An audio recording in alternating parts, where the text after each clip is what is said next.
Baik, teman-teman, kembali lagi di mata kuliah Teknologi Informasi dan Komunikasi. Ini pertemuan ketiga ya. Kita lanjutkan, kalau kemarin membahas hardware ya, sudah tahu hardware semua ya. Komponen-komponen dari hardware. Nah, jadi infrastruktur teknologi informasi yang pertama itu hardware. Nah, sekarang saya menuju ke infrastruktur teknologi informasi yang kedua, yakni software. Software atau perangkat lunak adalah sekumpulan data elektronik yang disimpan dan diatur oleh komputer. Data elektronik yang disimpan oleh komputer itu dapat berupa program atau instruksi yang akan menjalankan suatu perintah. Posisi dan peran software, nah, kalau ada pemakai biasanya menggunakan aplikasi ya. Pemakai itu menggunakan software berupa atau yang disebut aplikasi ya. Aplikasi itu adalah fungsional untuk bidang tertentu. Sebentar, ada yang masuk. Kita menggunakan komputer itu adalah menggunakan aplikasinya. Ya. Kita sebagai pemakai dan yang kita gunakan adalah aplikasi. Nah, jadi ciri-ciri aplikasi itu adalah tujuannya tertentu. Misalkan kalau kita ingin menulis, maka kita gunakan Microsoft Word, katakanlah begitu ya. Kalau kita ingin kalkulasi, merekap data, dan sebagainya, kita bisa menggunakan Microsoft Excel. Nah, itu aplikasi. Kalau kita ingin menyajikan sebuah materi, nah kita menggunakan aplikasi PowerPoint. Atau kalau kita ingin belanja online menggunakan aplikasi e-commerce gitu ya. Nah, itu namanya aplikasi yang langsung digunakan oleh manusia atau pemakainya gitu ya. Nah, di level tengah itu ada namanya sistem atau sistem operasi. Sistem operasi itu juga software ya. Contohnya sistem operasi itu apa saja? Kalau kita menggunakan laptop, biasanya laptopnya sistem operasinya adalah Windows. Atau mungkin ada yang punya MacBook. Nah, sistem operasinya itu adalah Mac OS atau iOS. Nah, kalau kita menggunakan gadget, sistem operasinya Android atau iOS kalau menggunakan iPhone. Nah, seperti itu. Itu namanya sistem operasi. Nah, tujuannya untuk apa sistem operasi? Yakni untuk pengendalian hardware, pengaturan hardware, dan memanajemen. Oh, masih banyak yang masuk, mohon maaf sebentar ya. Oke. Kembali lagi. Pengaturan kerja hardware dan memanage, mengontrol apa saja yang sedang ingin dilakukan oleh manusia terhadap komputer itu. Itu namanya sistem operasi. Contohnya tadi apa? Windows, iOS, Android, masih banyak, ada Linux, nah ada Unix, dan mungkin ada banyak sekali yang belum saya ketahui. Nah, sistem operasi yang paling marak kita gunakan adalah Windows dan Android, itu ya. Nah, paling bawah itu adalah hardware. Jadi software itu tidak akan bisa bermanfaat, tidak akan bisa digunakan kalau tidak ada hardware. Jadi komponen utama hardware, komponen kedua dalam infrastruktur teknologi informasi adalah software. Nah, masih ada yang masuk ya. Nah, software. Jadi posisi software ada aplikasi, ada sistem operasi gitu ya. Nah, biasanya kalau laptopnya tidak bisa digunakan sama sekali, itu yang rusak apanya? Sistem operasi. Misalkan blue screen, layar dari laptopnya blue screen, nah itu sistem operasinya yang rusak. Atau kena virus semuanya, nggak bisa digunakan. Nah, itu yang perlu diganti adalah sistem operasinya. Nah, yang paling mudah itu biasanya kita bisa install sendiri, baik online maupun offline, itu aplikasi. Contohnya kalau di handphone kita butuh main game, install aplikasi game apa. Butuh untuk sharing data, ada namanya aplikasi ShareIt. Nah, butuh chatting, maka install aplikasi WhatsApp. Nah, itu semuanya aplikasi ya. Jadi tujuannya tertentu kalau aplikasi. Kalau sistem operasi tujuannya adalah pengendalian hardware dan juga untuk bisa sebagai tempat untuk menjalankan aplikasi. Nah, itu.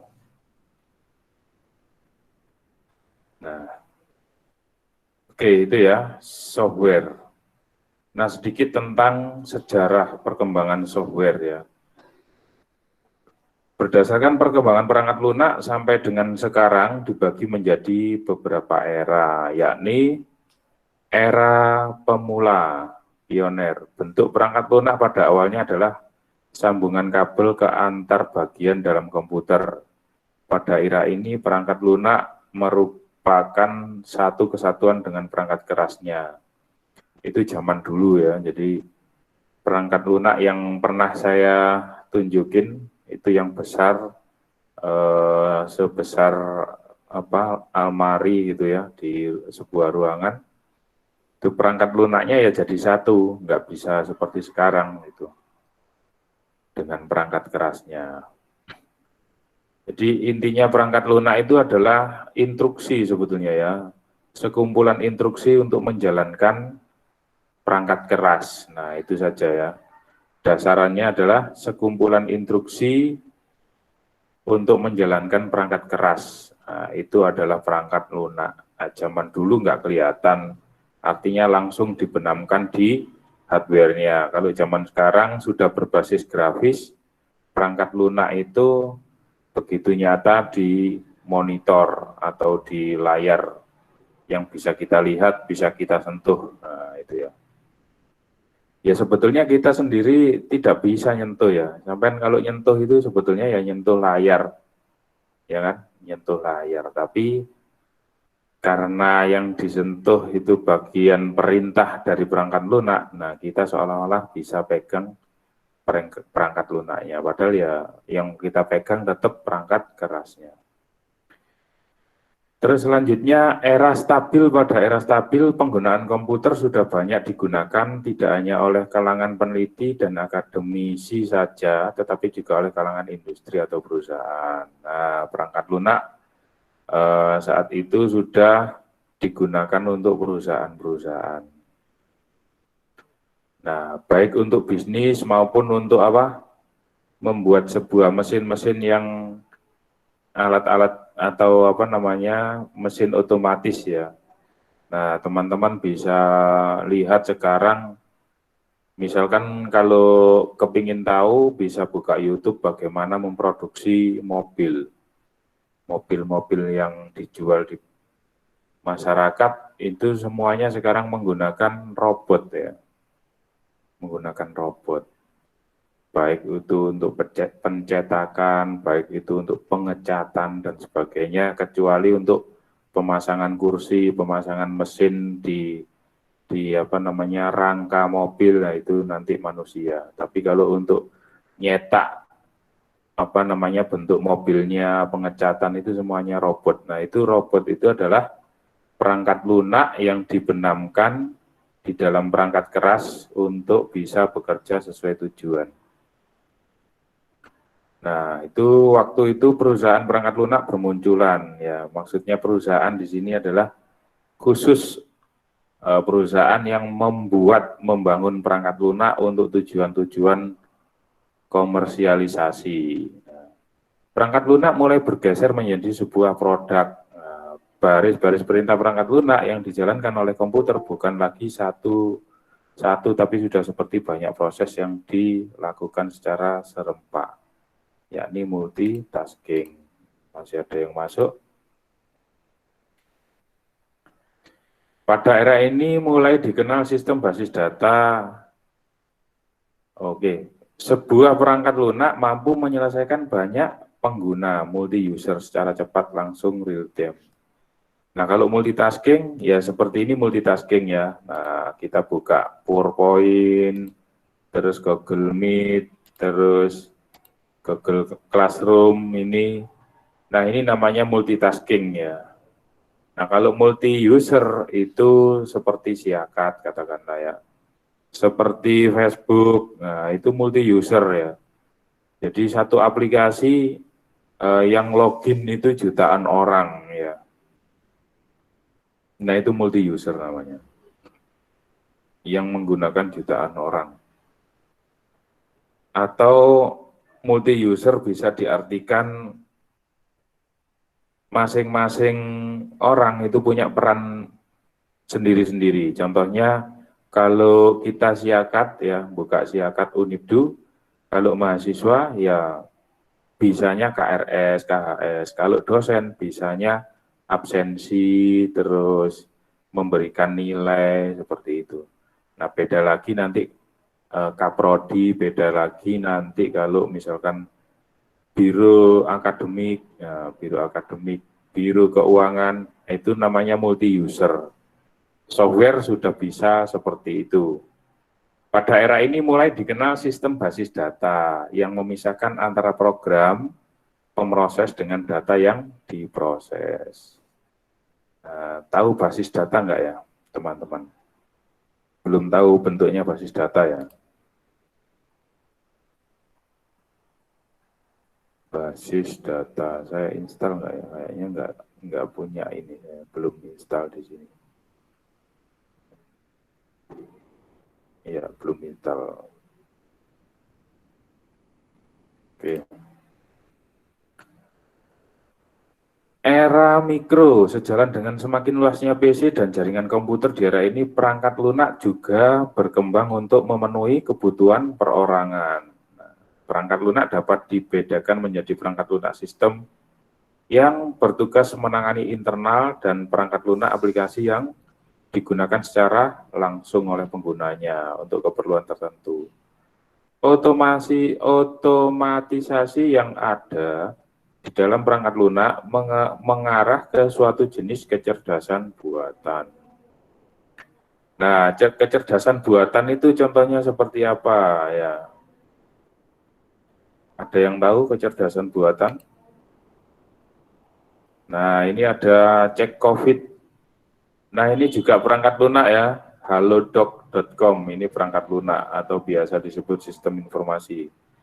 Mungkin teman-teman perlu mencoba ini ya, cek COVID. Nah, loading ya, masih loading. Boleh silakan dicoba-coba. Khawatir akan COVID-19, yuk cek resiko kamu di sini. Nah, misalkan saya klik mulai cek. Khawatir akan COVID, yuk cek risiko kamu di sini, mulai cek.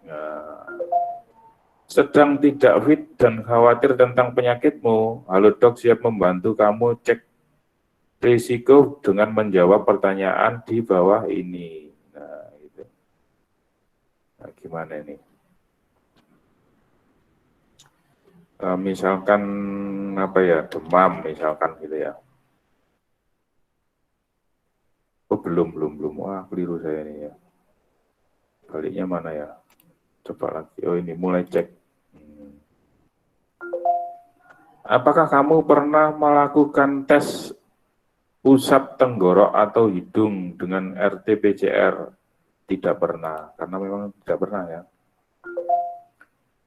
Apakah kamu memiliki gejala infeksi saluran pernapasan atas seperti demam lebih dari 38? Tidak. Nah, apakah kamu memiliki kontak erat dengan kasus positif COVID? Tidak juga. Ya. Apakah kamu tinggal di wilayah transmisi lokal atau baru saja pulang ke pekerjaan? Iya, anggap aja iya ya. Nah, di sini kan di Darul Ulum kan ya seperti itu. Wah, ini banyak sekali jawabannya. Jawabannya, kamu termasuk kriteria pelaku perjalanan, disarankan untuk melakukan tes PCR dan seterusnya, atau hubungi Halodoc. Nah, mulai dari awal ya. Nah, ini namanya kecerdasan buatan juga, walaupun ini tidak sepenuhnya ya. Nah, walaupun ini tidak sepenuhnya. Nah, itu perangkat lunak bisa seperti itu. Contoh kecerdasan buatan yang lain, apalagi teman-teman punya handphone, terus difoto pakai aplikasi kecerdasan buatan, memprediksi wajahnya, kalau nanti usia 50 tahun seperti ini, kalau usia 60 tahun seperti ini. Nah, itu salah satu perangkat lunak yang bisa mengotomatisasi dengan kecerdasan buatan. Itu salah satu contohnya ya. Era modern saat ini perangkat lunak sudah terdapat di mana-mana, tidak hanya pada sebuah superkomputer dengan 25 prosesornya. Nah, sebuah komputer genggam telah dilengkapi dengan perangkat lunak disinkronkan dengan PC ya. Nah, jadi handphone kita ini sudah sangat canggih sebetulnya, sangat canggih. Handphone kita yang kecil ini termasuk komputer ya, dan bisa mempunyai kinerja untuk kecerdasan buatan dan sebagainya. Tingkat kecerdasan yang ditunjukkan oleh perangkat lunak pun semakin meningkat. Selain permasalahan teknis, perangkat lunak sekarang mulai bisa mengenal suara dan gambar. Nah, itu.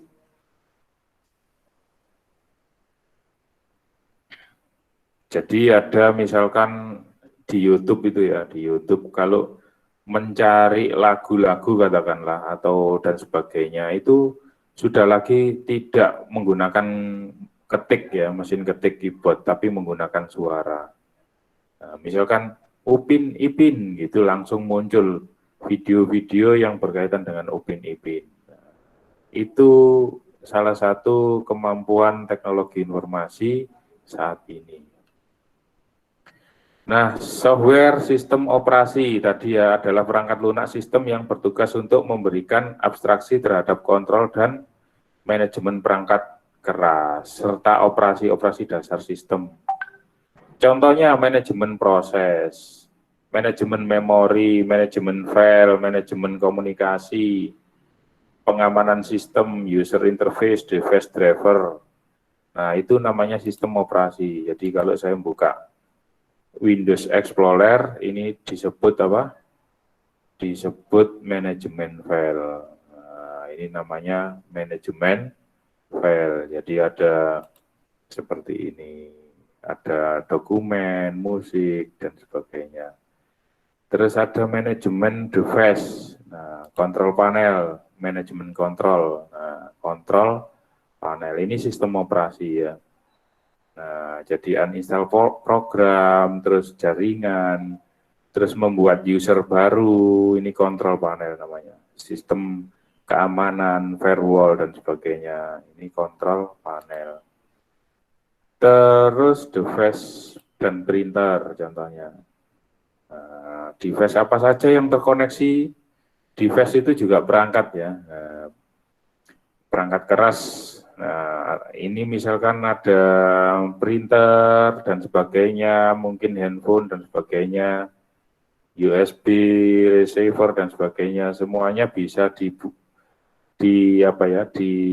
di sini atau dikoneksikan di device manager. Nah, seperti itu.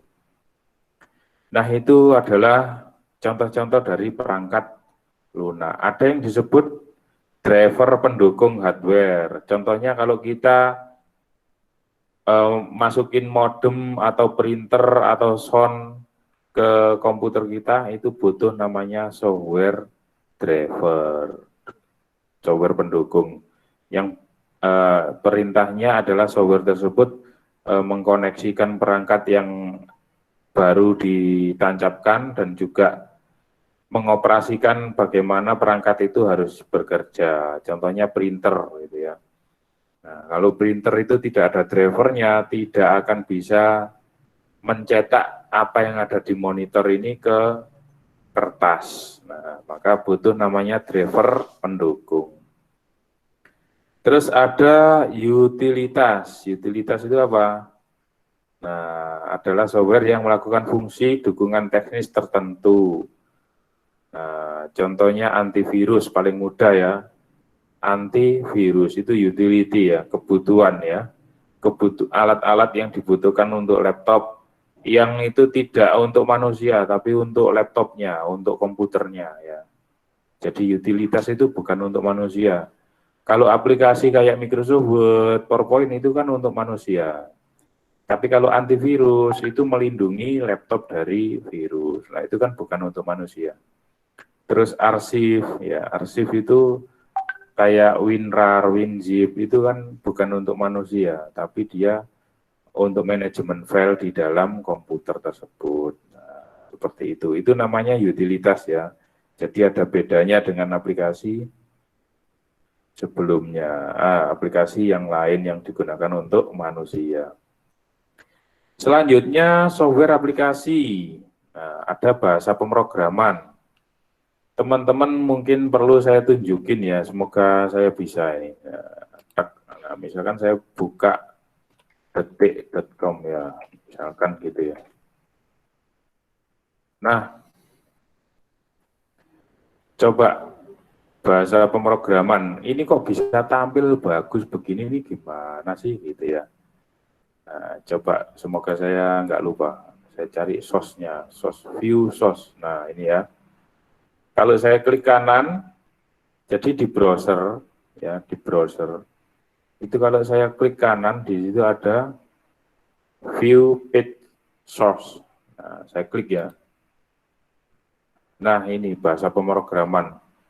Sebetulnya ini bukan bahasa pemrograman, tapi namanya HTML. Itu fungsinya untuk menampilkan ke manusia tentang informasi di browsernya ya, di tampilan browsernya itu menggunakan bahasa-bahasa seperti ini. Nah, teman-teman nggak perlu tahu atau nggak perlu, maksudnya nggak perlu bisa gitu ya, karena teman-teman ini kan jurusannya adalah perawat. Jadi yang penting tahu ya seperti ini isinya. Nah, ini isinya. Kalau teman-teman kuliahnya di sistem informasi, belajar membuat seperti ini. Nah, ini tampilannya sebagus ini, detik.com. Nah, tetapi source code-nya, kodenya seperti ini tadi. Nah, seperti ini. Nah, kode itu aturan-aturan bahasa untuk bahasa komputer ya, bahasa HTML katakanlah, ini diatur sedemikian rupa, ditata sehingga bisa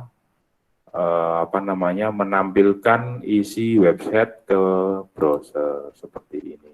Nah, contoh, semua website bisa dibuat seperti itu, dibuka. Yang website loh ya, yang website. Oke, terus mana tadi ya? Nah, itu bahasa pemrograman. Teman-teman nggak perlu belajar ini. Nah, cukup anak-anak IT saja, anak sistem informasi yang belajar. Terus program aplikasi. Nah, aplikasi contohnya PDF, Microsoft Word tadi. Terus apa namanya, Google Classroom itu udah aplikasi ya. Google Meet ini aplikasi sudah. Kita tinggal pakai saja sesuai kebutuhan. Terus ada program paket. Nah, paket program ya sebetulnya banyak. Kalau kita katakan contohnya paket pendidikan, itu programnya atau aplikasinya apa saja. Ada Google Classroom, ada Google Drive, ada Google Meet, itu satu paket sebetulnya. Jadi paket edukasi. Nah, ada paket Office. Nah, kayak Microsoft Office. Jadi Microsoft Office itu isinya PowerPoint, terus nah ini Microsoft Office, Excel, Microsoft Word, dan sebagainya. Itu namanya program aplikasi paket ya. Ada program utility yang seperti yang kita tahu tadi. Terus ada game entertain ya. Nah ini teman-teman biasanya nggak lepas dari aplikasi-aplikasi game yang ada di handphone maupun di PC ya. Aplikasi produktivitas tujuannya membantu pemakai meningkatkan produktivitas kerja seperti aplikasi perkantoran, Office, aplikasi basis data, aplikasi data warehouse, data mining. Nah, teman-teman kemarin yang sudah ikut seminar di ITS, nah itu ke depannya teknologi-teknologi yang akan muncul adalah salah satunya adalah ini data warehouse sama data mining. Nah, itu nanti akan mengerucut kepada big data ya. Jadi di sebuah rumah sakit, nah saya setuju dengan berbagai informasi yang saya terima kemarin. Jadi sebetulnya rumah sakit di Indonesia ini terkendala tentang bagaimana data-data pasien, data-data penyakit itu bisa jadi satu kesatuan se-Indonesia. Nah, itu. Fungsinya apa? Supaya mudah untuk menjadi sebuah rujukan, untuk menjadi sebuah pendukung keputusan ya, termasuk data mining, data warehouse yang akan menjadi nanti big data itu. Nah, Indonesia yang seluas ini tidak ada rumah sakit itu yang saling terhubung dengan aplikasi yang tertentu ya, aplikasi-aplikasi tertentu atau sistem informasi tertentu gitu. Nah, itu yang masih menjadi sebetulnya peluang besar untuk bisa penelitian seperti itu. Dan kedepannya kalau punya teknologi yang terintegrasi masing-masing rumah sakit, puskesmas, klinik, nah itu luar biasa. Ya. Itu akan sangat membantu kinerja dokter, perawat dan sebagainya untuk lebih cepat penyebaran informasi dan penggalian informasi. Ada tool pengembangan aplikasi, tujuannya membantu proses pengembangan software. Biasanya berbentuk integrated development environment. Contohnya apa? Contohnya Android Studio. Atau mungkin saya close dulu ini, saya punya namanya NetBeans.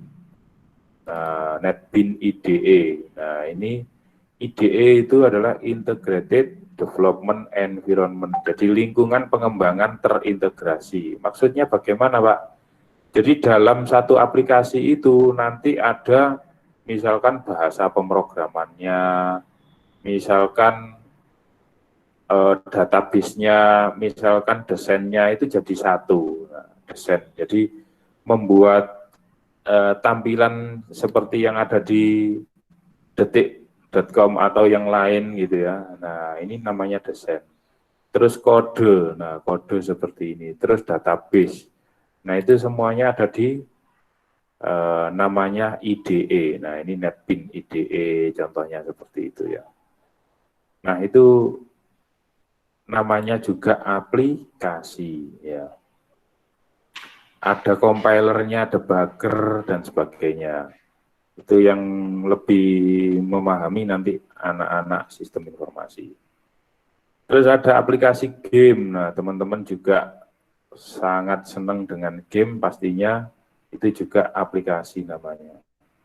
Terus aplikasi jaringan dan internet, contohnya browser, file sharing seperti apa?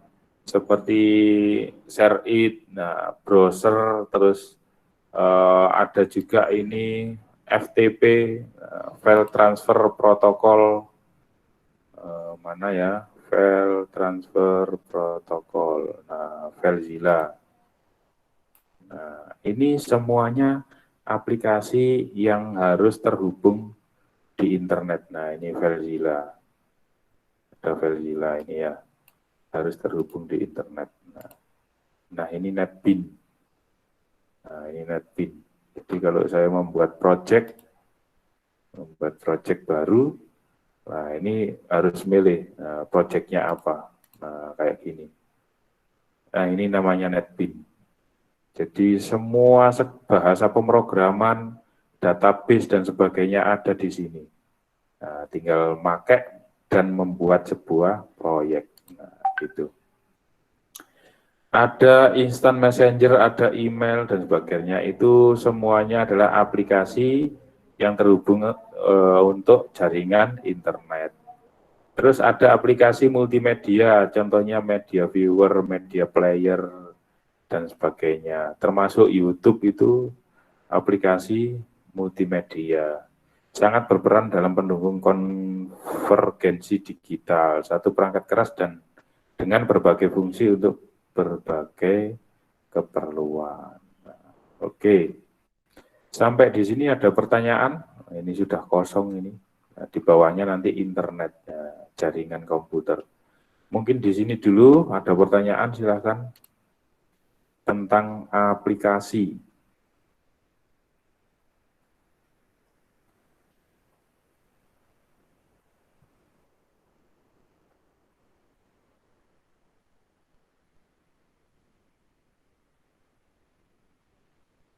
Tentang aplikasi.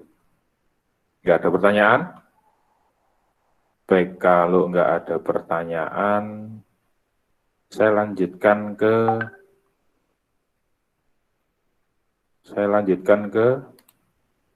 jaringan komputer ya.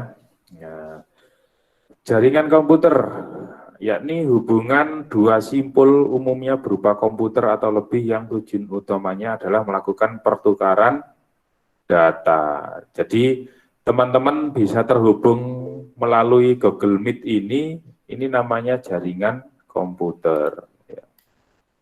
Makanya teknologi informasi dan komunikasi.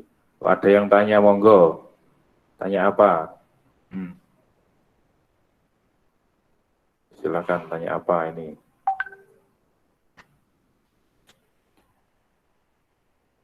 Tanya pasak, maksudnya gimana? Pak apa pasak ini? Ayo, segera ditanyakan.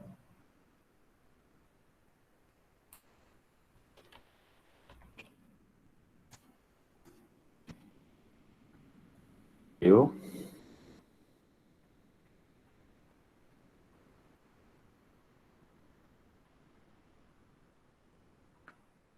Oke, kalau masih lama saya lanjut ke jaringan komputer. Ini nanti seru loh ya, habis ini seru, habis ini.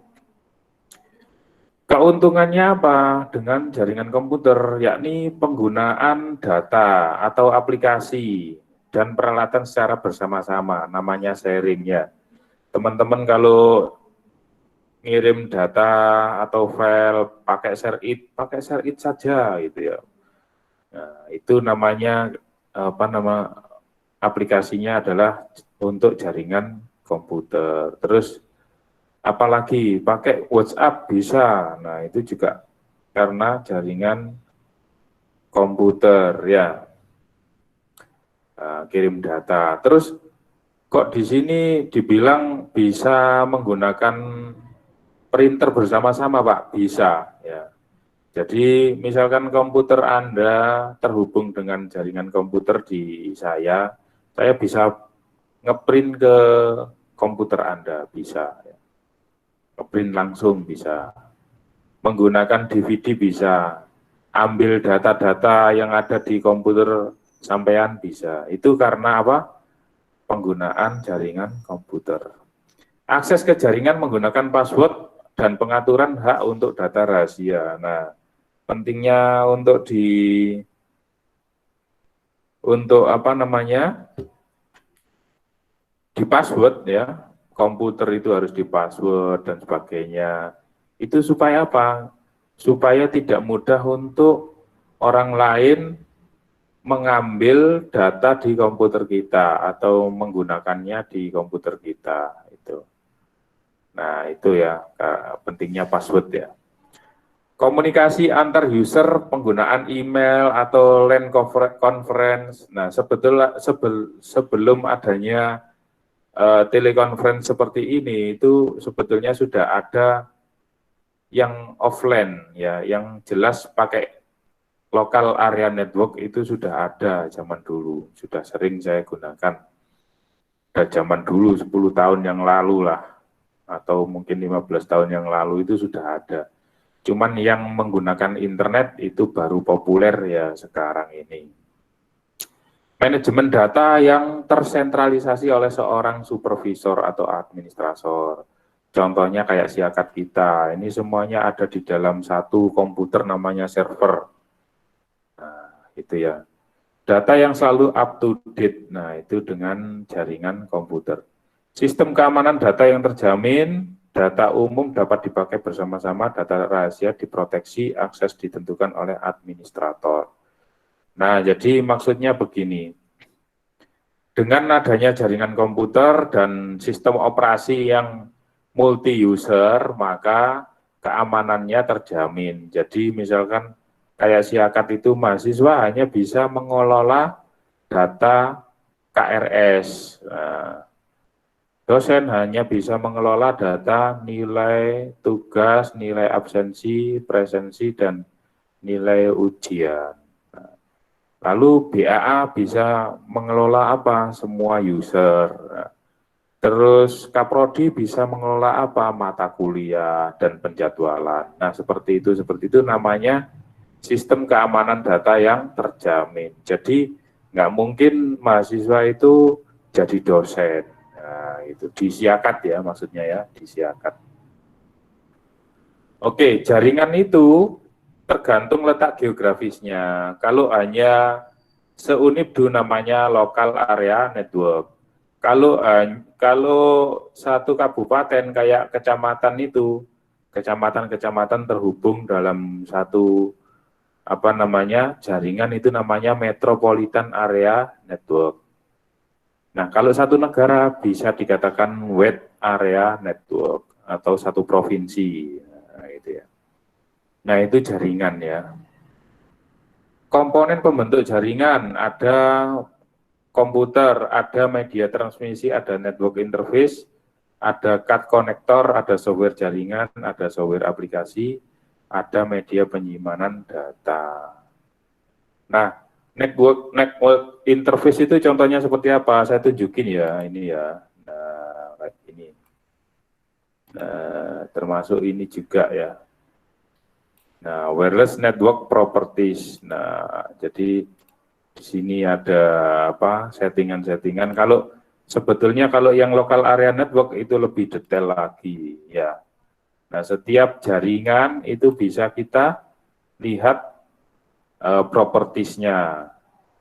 Dan kalau kita bisa googling ya, kita bisa googling apa sih kayak gimana sih interface-nya network di hardware-nya ya. Network interface. Nah, ini kalau hardware namanya network interface card. Nah, seperti ini. Nah, ini kalau untuk PC ya. Kalau untuk laptop sebetulnya sudah ada. Lubangnya sama seperti ini, lubang jaringannya seperti ini. Nah, Ethernet port. Nah, ini namanya juga interface ya. CAD konektor ya, ini juga CAD konektor namanya. Terus software jaringan, contohnya seperti apa? Banyak sekali, ShareIt dan sebagainya itu software jaringan atau aplikasinya. Ya. Terus media penyimpanan data, ya database. Terus cara membuat jaringan itu ada namanya topologi bus, topologi ring, topologi star. Gitu. Nah, yang kita gunakan, saya nggak perlu membahas yang banyak ya. Yang kita gunakan itu topologi star, baik WiFi maupun jaringan kabel itu menggunakan topologi star.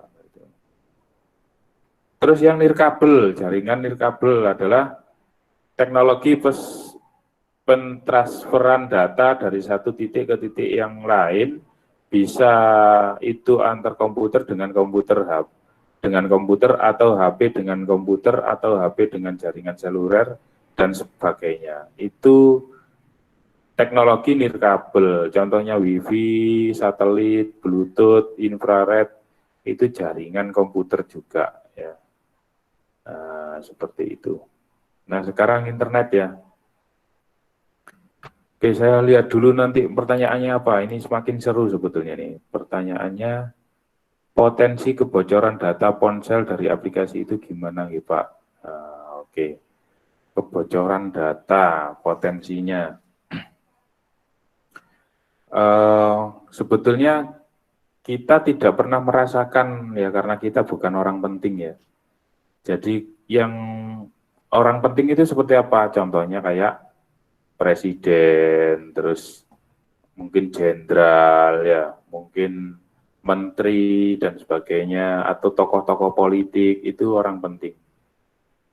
Nah, kenapa kok disebut penting? Maksudnya di situ juga mereka akan mengatur negara, mereka akan memberikan sebuah kebijakan ya untuk publik dan sebagainya, termasuk tokoh-tokoh politik lah. Itu sangat bahaya kalau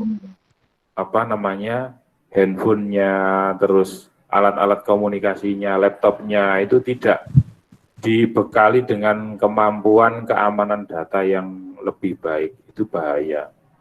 Bahayanya apa? Contohnya misalkan, kalau saya jadi presiden misalkan, saya akan bangun perusahaan sebanyak-banyaknya tanpa menghiraukan misalkan ya, tanpa memperhatikan contohnya para petani, para nelayan. Nah, kira-kira, nah itu kan pasti ada sebuah rencana di, baik itu lewat telepon, lewat ya laptop dan sebagainya. Nah, maka kalau itu bocor ya sangat bahaya, bisa menimbulkan demo besar-besaran, bisa menimbulkan kegaduhan, kekacauan dan sebagainya. Nah, kalau kebocoran di ponsel itu sebetulnya disadap ya. Jadi caranya itu disadap. Jadi disadap itu bagaimana? Ketika misalkan kita telepon ya, nomor kita bunyi. Nomor kita ini dimasukkan di alat-alat tertentu untuk menyadap. Jadi ketika teman-teman telepon atau SMS atau WA itu sebetulnya kan data itu kan dikirim kan, nah dikirim. Nah, di tengah-tengah jalan, artinya maksudnya di tengah-tengah jalan itu antara pengirim dan penerima itu ada namanya penyadap. Nah, penyadap itu juga pakai alat canggih. Nah, alat canggih tersebut akhirnya mengungkap, oh ini komunikasi ini. Nah, itu namanya kebocoran data, kebocoran informasi. Nah, kok bisa Pak? Ya bisa, namanya teknologi kan buatan manusia. Nah, itu ya. Nah, buatan manusia itu logikanya itu terbatas. Logikanya terbatas. Jangankan kok buatan manusia ya. Nah, takdir saja itu bisa diintip sama setan ya. Terus ditunjukin ke Mbah Dukun. Oh, kamu nanti itu begini. Nah, itu kan informasi atau data manusia 10 tahun ke depan seperti apa nasibnya. Nah, ternyata Mbah Dukun minta pertolongan jin setan itu untuk mengintip apa yang terjadi di data tersebut, dikirimkan lagi ke Mbah Dukun. Nah, Mbah Dukun bisa bilang, oh nanti kamu akan begini, begini, begini. Nah, gitu. Nah, jadi teknologi itu kenapa bisa diretas, kenapa bisa disadap?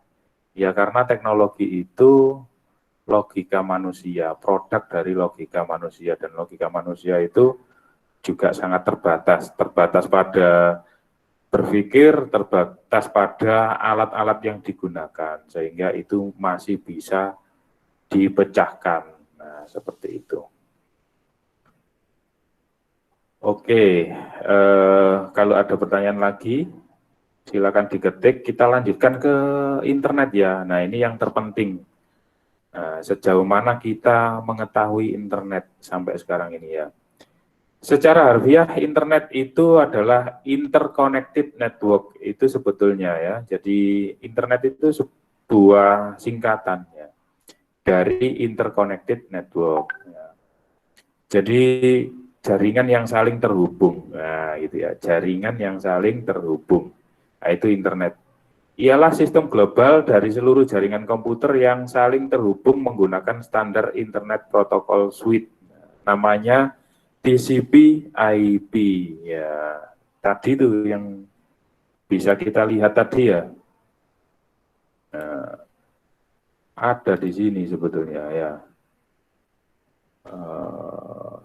Kalau ini belum ada, coba saya tunjukin yang LAN. Saya tunjukin yang LAN ya.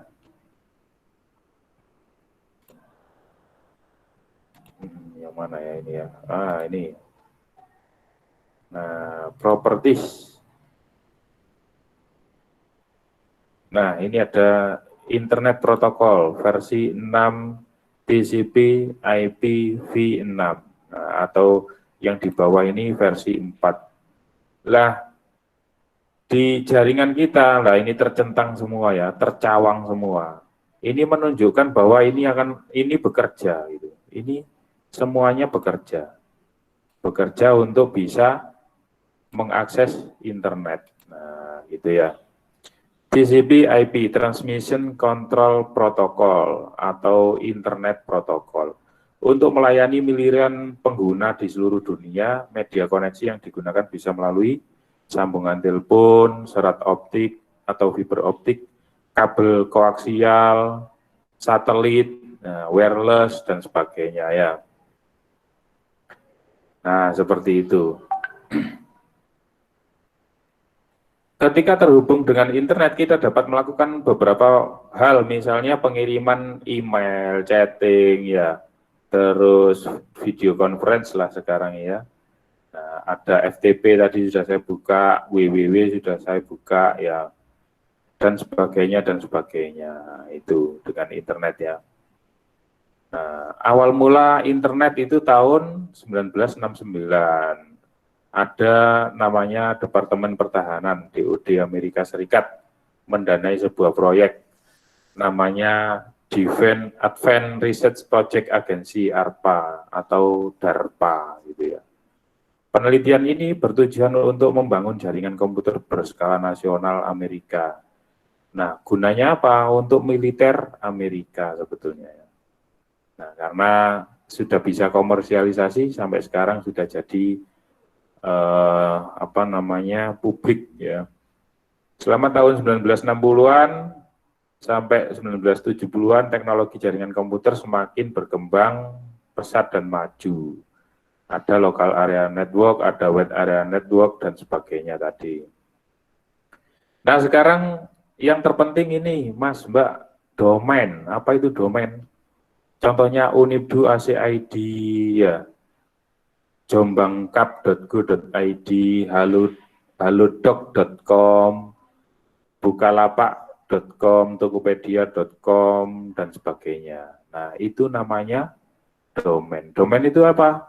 Alamat permanen situs di dunia internet sebagai identifikasi sebuah situs. Istilah yang umum digunakan URL. Universal, apa ini namanya? Pokoknya alamat lah gitu ya. Kalau sekarang itu tahunya linknya mana. Nah, itu linknya mana. Ini sebetulnya alamat ini loh. https://classroom.google.com. Nah, itu namanya alamat domain ya. Google.com, detik.com ini domain. Nah, gitu ya. Nah, teman-teman kepingin beli domain sendiri nggak? Misalnya muhammadmasrur.com. Barangkali ada yang kepingin, silahkan beli. Caranya beli bagaimana, Pak? Nah, caranya beli ini sudah saya tunjukin. Nah, ini silakan boleh. Ini nggak promosi ya, bukan promosi, bukan. Hanya menunjukkan saja. Ketik idwebhost.com. Nah, di sini. Nah, ini ada harga-harga domainnya. Oh, nggak ada ya, sebentar. Nah, ketik nama Anda di sini, ya. Terus nanti akan muncul, muncul harganya. Nah, ini saya klik domain aja. Moga, nah, .com harganya 129.900. Ini murah ya. Harga .com itu sekian. Nah, ini hanya 1 tahun sekali ngontrak ya berarti ya, ngontrak setahun. Berarti nanti tahun kedua bayar lagi, tahun ketiga bayar lagi. Nah, ini ada .com, ada .net, .info, .sjz, .id, .co.id ya. Nah, lebih detail lagi di sini. .biz, .info, .org, .asia, .news, .d, .sus, dan sebagainya. Banyak sekali ya. .website, .email, dan sebagainya. .mobi. Nah, itu domain. Jadi domain itu apa? Adalah alamat permanen yang digunakan internet untuk memberikan apa? Identifikasi di sebuah situs. Gitu ya, domain. Nah, .co itu company. Ini apa namanya? Singkatan ya sebetulnya. Com itu komersil ya, komersial. Makanya detik.com ya komersial gitu ya. Co company atau perusahaan. ORG itu organisasi. Nah, mungkin teman-teman bikin organisasi di keperawatan. Nah, itu nanti beli domain.org. Gov itu government, pemerintah. AC itu akademik, edu education. Mil military, ID Indonesia, US, United States, AU Australia, IT Italia, dan seterusnya banyak sekali. Oke, sampai di sini ada pertanyaan mungkin, silakan. Kalau ada pertanyaan, saya buka pertanyaan lagi. Saya mau bertanya, Pak, kenapa aplikasi masa kini seperti Google Meet atau yang lain tidak bisa digunakan di Android versi dulu? Ya, jadi Android itu ada kernelnya, ada versinya ya. Contoh, kalau ada Android terbaru, maka aplikasi itu harus menyesuaikan, kembali lagi ke sistem operasi ya. Nah, ini saya ingat ini, sebentar. Kembali ke sistem operasi. Nah, ini yang sebetulnya penting. Penting, mana sistem operasi tadi ya.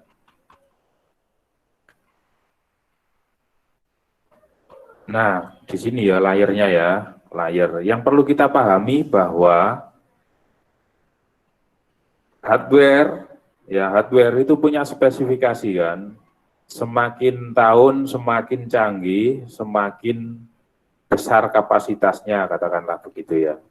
Nah, maka sistem operasi yang dibuat itu harus menyesuaikan hardware yang diproduksi. Itu, Mbak. Nah, kalau sistem operasinya baru, maka aplikasinya juga harus menyesuaikan sistem operasi yang terbaru. Begitu, Mbak. Alasannya ya. Nah, contohnya katakanlah saya tunjukin juga ya, mau download apa ini, software apa ya. Oke. Download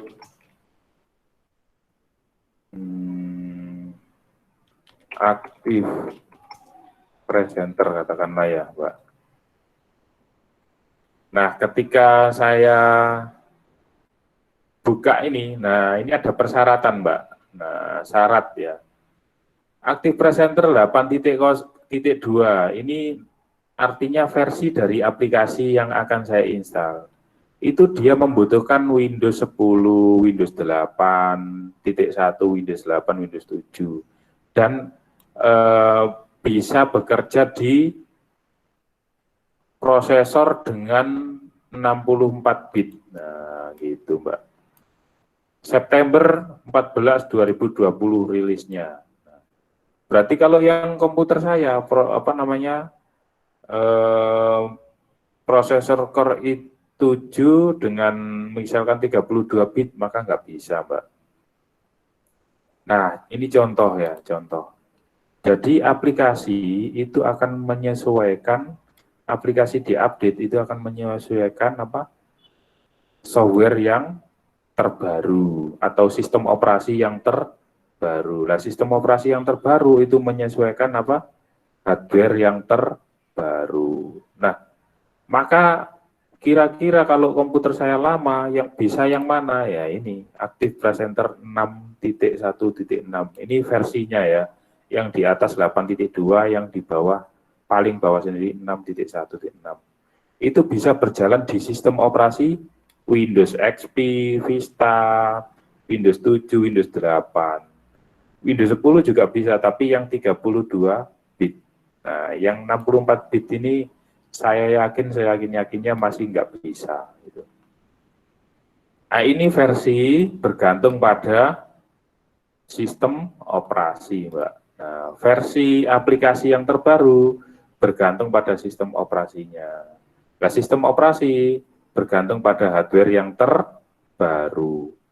Jika pertanyaannya adalah kenapa tidak bisa digunakan di versi yang lama, ya karena sudah tidak dibuat sesuai versi yang lama, sudah nggak bisa lagi, Mbak.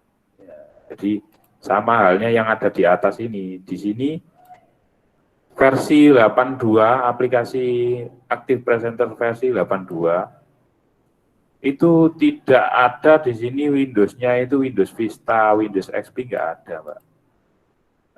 Harus Windows 10, minimal Windows 8. Nah, misalkan seperti itu, maka begitulah juga dengan Android. Begitu juga dengan Android. Maka kalau sudah nggak bisa, ya sudah. Mau gimana lagi? Kita kan nggak ikut buat. Ya, kita nggak ikut buat, maka kalau kita beli hardware, beli handphone, ya disesuaikan gitu. Nah ini ya, misalnya di Android Jelly Bean, ya nggak bisa, Mbak. Di Play Store itu juga diupdate sama Google, Mbak. Play Store itu akan diupdate. Jadi Android yang lama itu suatu saat nanti itu sudah tidak digunakan lagi, maka Play Store Google itu juga akan diupdate yang terbaru gitu, yang lebih canggih gitu. Nah, kenapa kok nggak dibiarkan saja, Pak? Ya rugi perusahaan. Ibarat sampean punya mobil atau motor ya, motor jadul, motor tahun 75, edek, atau motor ulung ya. Terus sampean kepingin upgrade motor yang cepat, yang besar, yang irit gitu ya, yang nggak ada suaranya katakanlah. Kira-kira yang ulung itu ngerepoti sampean nggak di rumah? Pasti ngerepoti ya, nggak pernah bisa dipakai, tapi harus dirawat, ngebak-ngebaki tempat, terus pokoknya repot lah gitu. Nah, seperti itu juga software, Jadi perusahaan akan mengikis habis sistem-sistem atau aplikasi yang sudah lama. Oke. Silakan kalau ada pertanyaan lagi tentang internet.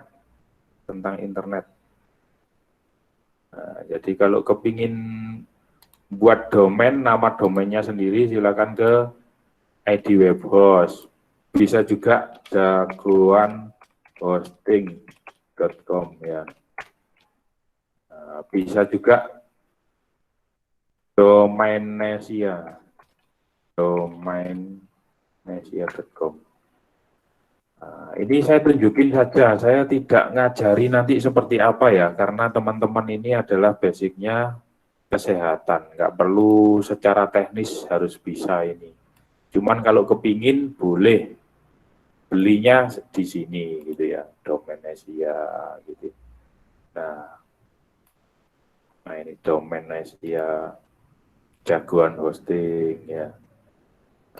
Ini perusahaan-perusahaan yang memberikan jasa pelayanan untuk teknologi internet. Oke, ada pertanyaan lagi? Silakan. Banyak ya. Pak mau bertanya, keamanan komputer atau IT security di komputer apakah bisa menjaga atau mengamankan data komputer? Bisa. Sangat bisa ya. Nah, jadi silakan download kalau data-data teman-teman itu kepingin tidak diintip orang lain, silakan download namanya dokumen enkripsi dokumen. Nah, tak tulis ya, enkripsi dokumen. Nah, enkripsi dokumen. Nah, itu untuk apa? Merahasiakan data-data yang ada di komputer Anda, gitu ya. Nah, tapi kalau supaya tidak hilang, Pak, nah, atau supaya tidak rusak, Pak, komputer kita juga rawan rusak, baik kena virus maupun rusak hardware-nya. Maka silakan disimpan di dalam Google Drive. Nah, Pak, apakah jamin Google Drive itu aman? Saya bisa jamin. Kok bisa? Karena itu bersifat cloud computing, komputasi awan. Servernya ada di Google. Dan di Google perawatannya lebih baik daripada kita. Kalau kita komputernya satu rusak, ya sudah. Kalau di Google itu komputernya itu mungkin sebesar atau apa namanya hardware untuk datanya itu mungkin sebesar kampus sampean itu, mulai dari barat ke timur gitu ya. Dan itu sangat dirawat sangat bagus. Nah, silakan bisa buka YouTube tentang data center Google. Nah, nanti akan ketahuan. Data center Facebook nanti akan ditunjukin di YouTube tersebut. Betapa besarnya alat-alat teknologinya untuk menyimpan data seluruh dunia, itu ya, data user seluruh dunia. Atau mungkin boleh saya cari di sini ya, di YouTube ya, data center Google. Nah kayak gini nih. Ini yang orang-orang petingginya Google.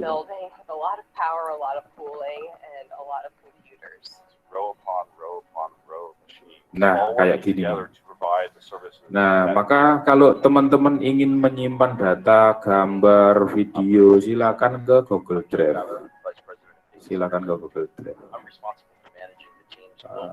Gitu ya. Sebesar ini. Itu semuanya isinya data center.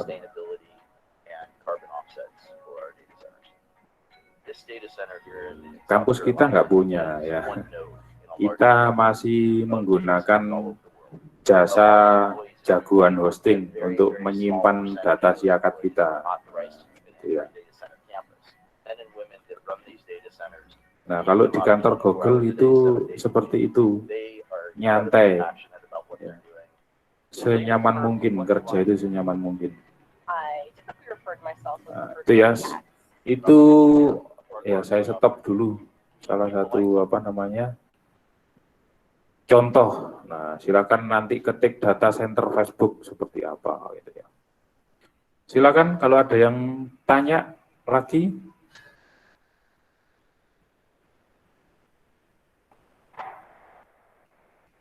Kalau ada yang tanya lagi? Nggak ada? Kalau waktunya habis, silakan bilang. Kalau waktunya habis, silakan bilang.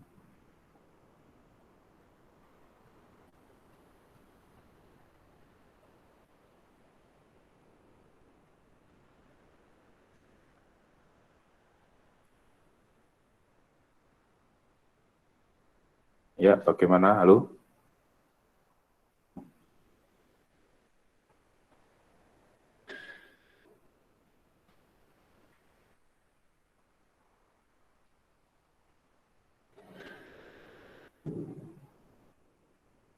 Halo? Sudah nggak ada suaranya nih, ditinggal kemana ini ya? Nah, itu ya, teknologi informasi dan komunikasi. Saya sebutkan lagi, infrastrukturnya itu yang pertama hardware, yang kedua software, yang ketiga jaringan komunikasi, yang keempat database, yang kelima manajemen personal. 5 itu ya, jangan lupa. Kalau tidak ada manajemen personal, teknologi informasi itu nggak akan bisa bekerja ya. VPN itu virtual private network ya, virtual private network. Ya seperti itu manusia itu ya.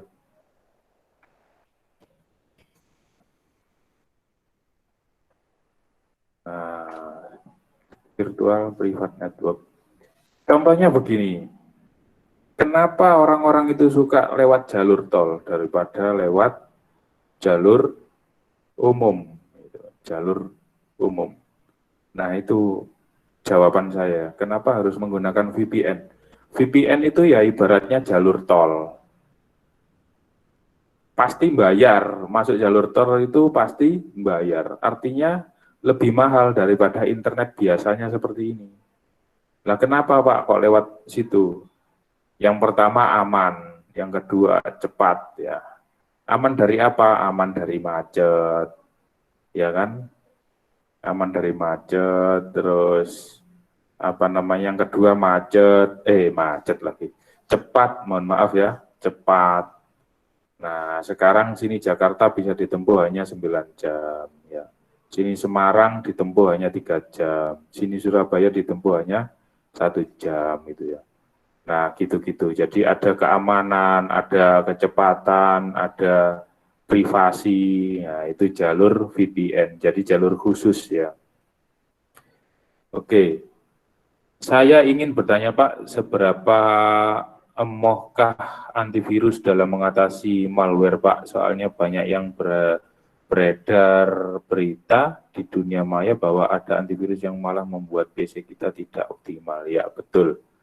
Jadi gini, antivirus itu kan sebetulnya ya simalakama ya, ada yang memang kayak McAfee itu besar, perusahaan besar, McAfee antivirus besar. Nah, antivirus itu cara kerjanya itu mendiagnosis memori, mendiagnosis apa namanya hard disk ya. Memorinya ini ada virusnya enggak, hard disknya ada virusnya enggak gitu. Nah, kalau itu antivirus itu juga harus update. Katakanlah kayak ada virus baru di dunia nyata ini namanya Corona COVID-19. Nah, kira-kira antivirusnya itu sudah ditemukan enggak? Oh, sudah, Pak. Nah, sudah itu kan barusan ya. Tapi antivirus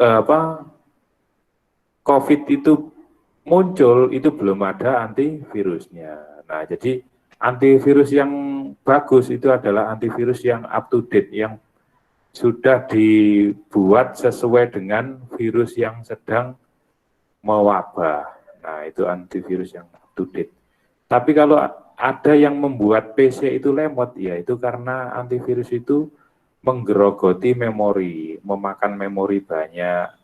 Yang bikin lemot itu di situ.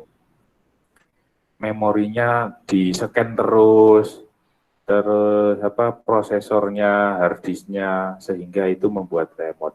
Ya dihapus saja kalau membuat lemot gitu ya. Ya ampuh bukan emoh ya, ampuh. Nah jadi ampuh itu kita tidak bisa ngomong kayak contohnya COVID saja ya. Ini yang nyata, yang maya juga gitu, yang maya juga sama. Kan pakai logika. Dokter dalam membuat antivirus kan pakai logika juga gitu. Oh virus ini tipenya begini begini begini, dicoba dengan antibodi ini. Contohnya menggunakan vitamin dan sebagainya. Nah, nanti antivirusnya dibuat dengan ini. Nah, itu kan namanya juga logika. Nah, yang terbaik itu adalah antivirus yang sudah update. Itu aja jawaban saya. Tapi kalau teman-teman ingin betul-betul terjamin dalam arti up to date-nya, ya silakan install McAfee ya. McAfee antivirus karena ini perusahaan ya. Oke. Download McAfee. Nah, ini ada McAfee antivirus. Nah, ini ya. Produk download free security trial tools McAfee. Nah, sekarang saya perlu cerita, Mas. Kalau gangguan komputer itu tidak hanya virus. Virus itu sifatnya kayak gimana sih? Virus itu sifatnya adalah merusak, ya. Dinamakan virus itu ya sama dengan yang dunia nyata, gitu kan, merusak bagian-bagian, misalkan merusak file, merusak Windows, merusak memori. Ada juga yang disebut malware ya, mengatasi malware. Malware itu kayak gimana? Malware itu software-software yang kita tidak tahu ternyata terinstal di komputer kita. Itu malware namanya ya. Malware biasanya mengandung virus. Malware itu kayak gimana sih? Kayak tumbuhan yang benalu. Malware itu kayak benalu, mohon maaf ya. Jadi ada software yang tahu-tahu itu terinstal di komputer kita nggak tahu. Contohnya install antivirus tapi muncul iklan, muncul yang lain gitu, muncul Opera dan sebagainya. Tapi kalau resmi nggak apa-apa. Tapi kalau itu belum resmi, nah itu namanya malware ya. Terus ada Trojan. Nah, itu jenis-jenis kejahatan dunia maya ya. Trojan itu juga mengadopsi cerita dari Kuda Troya dulu ya, film Kuda Troya. Nah, ya. Trojan itu gambarnya kuda. Nah, maksudnya apa? Itu Trojan itu rata-rata seolah-olah itu baik. Ada software baik begini-begini, tetapi di dalamnya jahat. Nah, itu Trojan ya. Ada seperti itu, di dalamnya itu ada virus, ada macam-macam, bahkan bahayanya itu seperti apa? Bahayanya itu tadi tuh yang ditanyakan pertama kali, bisa nggak kok bisa kebobolan data kita. Nah, kayak Trojan itu bisa juga menggali data informasi yang ada di dalam komputer kita, lalu diinformasikan kepada pemiliknya. Nah, itu. Nah, seperti itu ya. Maka hati-hati. Makanya kalau ada email, ada WhatsApp dan sebagainya, sangat hati-hati kalau ada penipuan-penipuan, modus-modus memberikan uang dengan token dan sebagainya. Jangan, tolong jangan. Itu nanti akan membawa informasi kepada si pengirim, terus bisa membajak komputer kita, handphone kita dan sebagainya. Nah, kalau handphone kita ternyata banyak e-banking, kan bahaya ya. Nah, Trojan, malware, virus, terus ada model virus model worm. Kalau dulu itu worm itu cacing ya. Cacing itu seperti apa? Cacing itu akan dikirim ke komputer lewat internet, bukan cacing sungguhan ya program jahat juga ya. Nah itu akan memenuhi isi daripada komputer kita, sehingga komputer kita nggak bisa digunakan, lemot dan sebagainya. Nah, kayak gitu. Banyak sekali metode-metode kejahatan yang itu dari dunia nyata, meniru dunia nyata. Oke, mungkin ada yang bertanya lagi, silakan.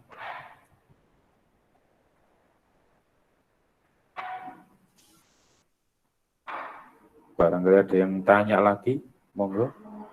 Terima kasih, oke, sama-sama. Barangkali tidak kurang memuaskan ya bisa diskusi lebih lanjut besok-besok. Oke, sampai di sini dulu ya. Terima kasih atas perhatiannya, semoga bermanfaat. Kurang lebihnya mohon maaf yang sebesar-besarnya. Saya akhiri, Assalamualaikum warahmatullahi wabarakatuh.